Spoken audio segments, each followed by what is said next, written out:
Friends, welcome back on my channel topper tuition classes. तो हमारा जो फर्स्ट चैप्टर है 10th क्लास का वो तो हमारा हो चुका है।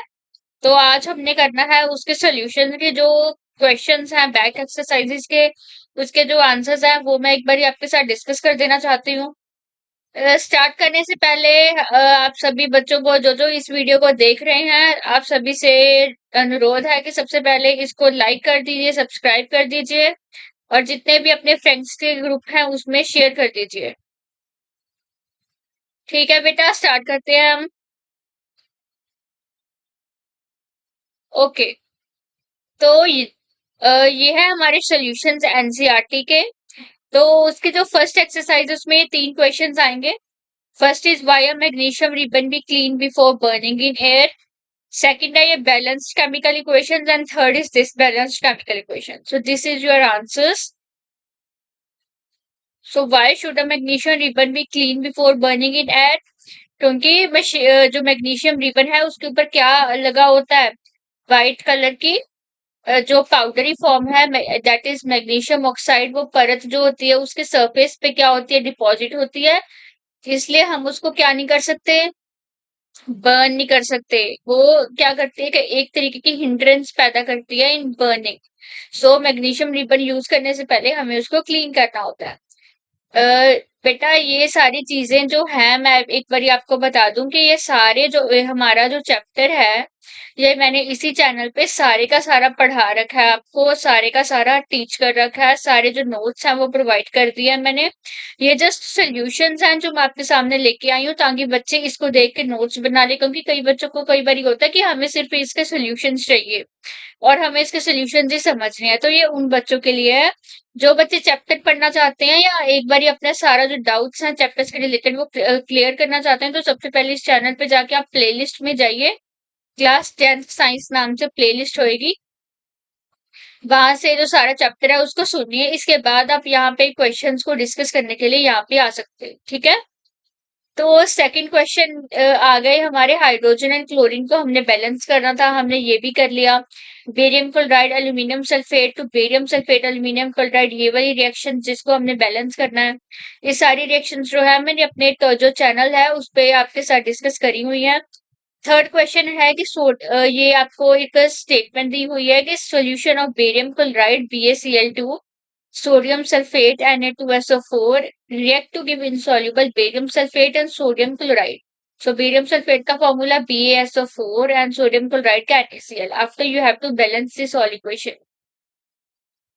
इसके बाद बेटा सोडियम हाइड्रोक्साइड सोल्यूशन NaOH वो रिएक्ट करेगा HCl के साथ। इसके बाद वो रिएक्शन करके हमें क्या देगा, NaCl एंड वाटर। सो आपको क्या करना है कि ये सारी चीजों से यहाँ पे जो आपके केमिकल फॉर्मूलाज है वो लिखनी है। इसके बाद हर एक कॉन्स्टिट्यूएंट्स को, रिएक्टेंट्स को और प्रोडक्ट्स के जो हमारे मॉलिक्यूल्स हैं उनको सेव करना और रिएक्शन को क्या करना है, बैलेंस करना है। इसके बाद आ गए सेकंड जो टाइप के क्वेश्चंस हैं इसी एक्सरसाइज में, 1 और 2 क्वेश्चन उसके आंसर्स दिए गए हैं कि name the substance x and right it formula. तो लाइन उसका आंसर क्या है, क्विक लाइन, जिसको कैल्शियम ऑक्साइड बोल देते हैं। और जब वो वाटर के साथ रिएक्ट करेगा तो क्या बनेगा, calcium oxide react with water to form calcium hydroxide which is slake lime. Slake lime. तो इसकी ऑब्जर्वेशन लिखी हुई है कि जो ये रिएक्शन होगी ये एक्सोथर्मिक होगी और हमारे पास क्या बनेगा, कैल्शियम हाइड्रोक्साइड। सेकंड जो इसका जो आंसर है सेकंड क्वेश्चन का वो ये दे रखा है कि वाटर है उसको हम इलेक्ट्रोलिसिस करेंगे जब, तो हाइड्रोजन और ऑक्सीजन में क्या हो जाएगा, वो डिसोसिएट हो जाएगा। इसके बाद है बेटा थर्ड टाइप्स के क्वेश्चन जो आपको बुक में दिए गए हैं, इसके आंसर्स हैं ये कि why does the colour of copper sulphate solution change when iron nail dipped in it. उसके सॉल्यूशन दे रखे हैं कि जब जो आयरन है कॉपर सल्फेट के साथ रिएक्ट करेगी तो फेरस सल्फेट बनाएगी और कॉपर रिलीज हो जाएगा। This is also a balancing chemical equation. इसके बाद give an example of double displacement reaction, हमने उसके एग्जांपल देनी और डबल डिस्प्लेसमेंट रिएक्शंस को देखना है कि डबल डिस्प्लेसमेंट क्या होता है कि ये एक्सचेंज होके आयन इसके साथ लग जाएगा, ये वाला आयन इसके साथ लग जाएगा। बेसिकली दो कंपाउंड्स होंगे जिसके जो आयन्स होंगे वो एक्सचेंज हो जाएंगे, उनको बोलते हैं double displacement reaction and this is your example. इसके बाद उन्होंने बोला कि ऑक्सीडेशन और रिडक्शन को एग्जाम्पल देके समझाना है, वो हमने कर दिया। ये these are the examples of oxidation and reduction. इसके बाद ये सारे क्वेश्चंस हमने कर लिए। ये है बेटा आपके लास्ट वाले एक्सरसाइज के क्वेश्चंस, जो लास्ट पे आपको जब बुक एंड हो जाती है तो लास्ट पे आपको 1 to 20 क्वेश्चंस दिए हुए हैं, जिसको हम बोल देते हैं बैक एक्सरसाइज क्वेश्चंस। वो सारे उसके सॉल्यूशंस हैं, ये ध्यान से देख लो कि जब कहते हैं which of the statement is incorrect according to this reaction, so which is incorrect these two, A and B. Answer क्या आएगा इसका, ए एंड बी। सेकंड है ये रिएक्शन कहते हैं ये कौन सी रिएक्शन है, so this reaction is displacement reaction.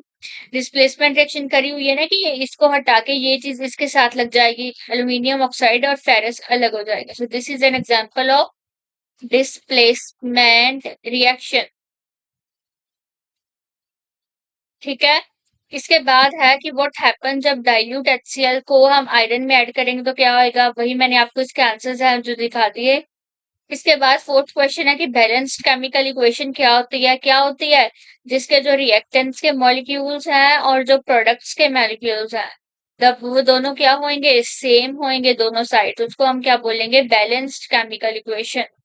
ये सारी चीजें मैंने अपनी जो चैप्टर की सीरीज है उसमें करवाई हुई है। जब मैं चैप्टर पढ़ा रही थी तो ये सारी चीजें मैंने डिटेल में समझाई हुई हैं। यहाँ पे मैं सिर्फ आपके साथ क्वेश्चन डिस्कस कर रही हूँ। आई अगेन रिपीट कि जिसको चैप्टर पढ़ना है वो प्लेलिस्ट में जाके पहले चैप्टर देखे, इसके बाद सॉल्यूशंस में आए। ओके। इसके बाद ये सारी रिएक्शंस है जिसको हम बैलेंस करेंगे। ये है हमारी फर्स्ट रिएक्शन अमोनिया वाली। सेकंड है H2S वाली की when hydrogen sulphide react with oxygen it form sulphur dioxide and water. इसके बाद है barium chloride react with aluminium sulphate it forms barium sulphate and aluminium chloride. Last वाली है potassium react with water it forms potassium hydroxide and hydrogen. आपने क्या करना है, इन reactions को बैलेंस करना है। इसके बाद सिक्स्थ क्वेश्चन भी हमारा बैलेंसिंग पे ऊपर है कि आपको रिएक्शंस दी गई है और आपको उनको क्या करना है बेटा, बैलेंस करना है। ठीक है। इफ यू वांट मैं चलो एक रिएक्शन आपको मैं बैलेंस करके दिखा देती हूँ। वैसे तो मैंने सारी जो हमारा वो था, क्या था, हमारी जो सीरीज थी उसमें मैंने समझाई हुई है, पर ठीक है चलो एक मैं समझा देती हूँ।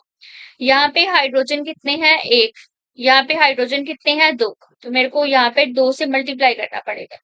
यहाँ पे NO3 कितने हो गए, दो। यहाँ पे NO3 कितने हैं, टू, तो NO3 बैलेंस है। यहाँ पे कैल्शियम कितना है, एक। यहाँ पे कैल्शियम कितना है, एक, तो ये बैलेंस है। यहाँ पे हाइड्रोक्साइड्स कितने हैं, दो।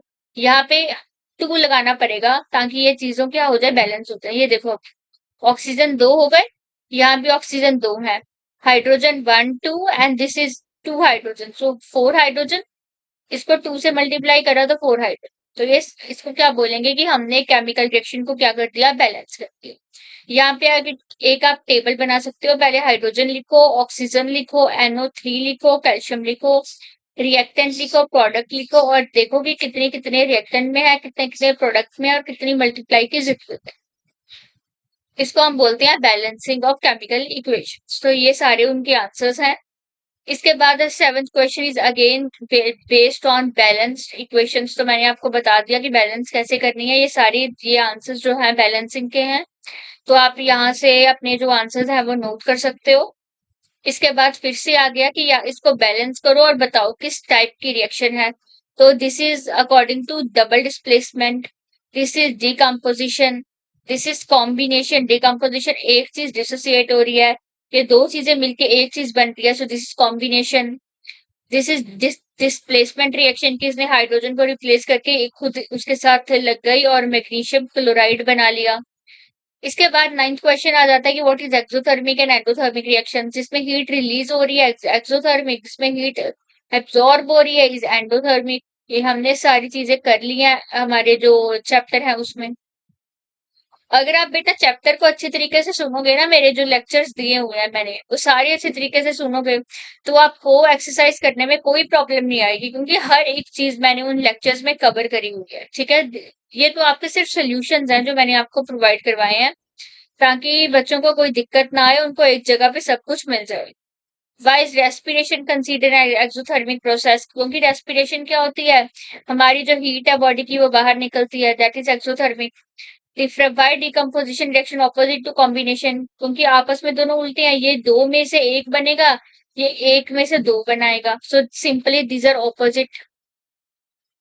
इसके बाद है कि हमने वन इक्वेशन दे रखी है, हमने ये सारी चीजें बनानी है। This is all.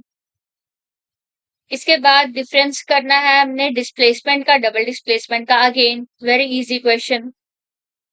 इसके बाद है रिकवरी ऑफ सिल्वर। तो this is recovery of silver, कि कैसे सिल्वर नाइट्रेट में से हम अकेले सिल्वर को बाहर निकालें। तो कैसे निकालेंगे, जब हम कॉपर के साथ उसके रिएक्शन करवाएंगे। When copper react with silver nitrate, तो क्या बन जाएगा, कॉपर नाइट्रेट, और सिल्वर क्या हो जाएगा, बाहर निकल जाएगा। Again very easy question, what is precipitation reaction. तो प्रेसिपिटेशन रिएक्शन क्या होती है, जिसमें जो डबल डिस्प्लेसमेंट रिएक्शन होती है उसमें जब दो आयंस एक्सचेंज होते हैं, तो कोई एक आयन जो क्या नहीं हो सकता, डिसॉल्व नहीं हो सकता, वो नीचे बैठ जाता है, it's settle down at the bottom, so उसको बोलेंगे हम प्रेसिपिटेट। ठीक है। इसके बाद आ जाता है बेटा एक्सप्लेन ऑक्सीडेशन एंड रिडक्शन। ये very easy question, very basic question of this chapter. इसके बाद है कि ये जो एलिमेंट है उसका नाम क्या है। सो एलिमेंट नेम इज कॉपर। इसको हम ऑक्सीडाइज करवाएंगे तो क्या बन जाएगा, कॉपर ऑक्साइड। आयरन आर्टिकल्स पे हम पेंट क्यों करते हैं, ताकि आयरन आर्टिकल्स डायरेक्टली कांटेक्ट में ना आ जाएं, किसके, मॉइस्चर के। क्योंकि अगर आयरन आर्टिकल्स डायरेक्ट हम मॉइस्चर में आ जाएंगे और डायरेक्ट मॉइस्चर के कांटेक्ट में आ जाएंगे, तो उनको क्या लग जाएगी, जंग लग जाएगी, रस्टिंग हो जाएगी, कोरोजन हो जाएगा। तो इसलिए हम आयरन आर्टिकल्स को पेंट करते हैं। कहते हैं ऑयल एंड फैट को हम नाइट्रोजन से फ्लश क्यों करते हैं, ताकि जो कोई भी चीजें हैं वो ऑक्सीडाइज ना हो जाए और रेंसिडिटी ना आ जाए। उनकी शेल्फ लाइफ को बढ़ाने के लिए हम कोई भी पैकेट्स जो कुरकुरे चिप्स के होते हैं उनको किससे फ्लश करते हैं, विद नाइट्रोजन गैस। इसके बाद इस चैप्टर का लास्ट क्वेश्चन, कोरोजन और रेंसिडिटी को एक्सप्लेन करना। बहुत ही अच्छे तरीके से कोरोजन और रेंसिडिटी को एक्सप्लेन करा हुआ। आप ऐसे के ऐसे अगर पेपर में लिखाएंगे तो आपको फुल मार्क्स ही मिलेंगे। कोई ऐसी दिक्कत नहीं है कि आपको कुछ अलग से कहीं और से आपको नोट्स बनाने की जरूरत है। तो ये सारे जो मैंने आपको ऊपर करवाए हैं, these are all solutions of this chapter. एक बार मैं धीरे धीरे कर रही हूँ, आप सभी अगर किसी को स्क्रीनशॉट लेना है तो वो स्क्रीनशॉट ले सकता है। आप वीडियो को पॉज करके करके ये स्क्रीनशॉट वगैरह ले सकते हो और यहीं से ही अपने नोट्स को प्रिपेयर कर सकते हो। इस चैनल पे आपको लेक्चर्स भी मिलेंगे, एनसीईआरटी के सॉल्यूशंस भी मिलेंगे, और सीबीएसई के जो लास्ट ईयर प्रीवियस ईयर के क्वेश्चंस होंगे हम वो भी इस जो सीरीज होगी इस पे डिस्कस करेंगे। और जो सारी चीजें जो एक 10th क्लास के स्टूडेंट्स को चाहिए वो सारी चीजें हमारे इस चैनल पे अवेलेबल होंगी, जिसमें नोट्स मिलेंगे आपको, पीडीएफ्स मिलेंगी, जो पीवाईक्यूज होंगे वो हम डिस्कस करेंगे, सैंपल पेपर होंगे वो सारे मिलेंगे आपको प्रैक्टिस करने के लिए, और नन अदर देन जो एनसीईआरटी के सॉल्यूशंस हैं वो सारे भी आपको इस चैनल पे प्रोवाइड हो। सो ठीक है बेटा, हम इस चैनल को मतलब ये जो वीडियो है ये मैं अपलोड कर रही हूँ, आप इससे आप अपने नोट्स वगैरह बना सकते हो और रिविजन कर सकते हैं। जाने से पहले मैं आपको बोलूंगी कि एक बार इस चैनल को सब्सक्राइब कर दो और जितने भी अपने फ्रेंड्स के ग्रुप है उनमें भेज दो, ताकि जो हमारा एक सपोर्ट है वो बना रहे। ठीक है बेटा, मिलते हैं अगली वीडियो में। Have a very good day, bye bye.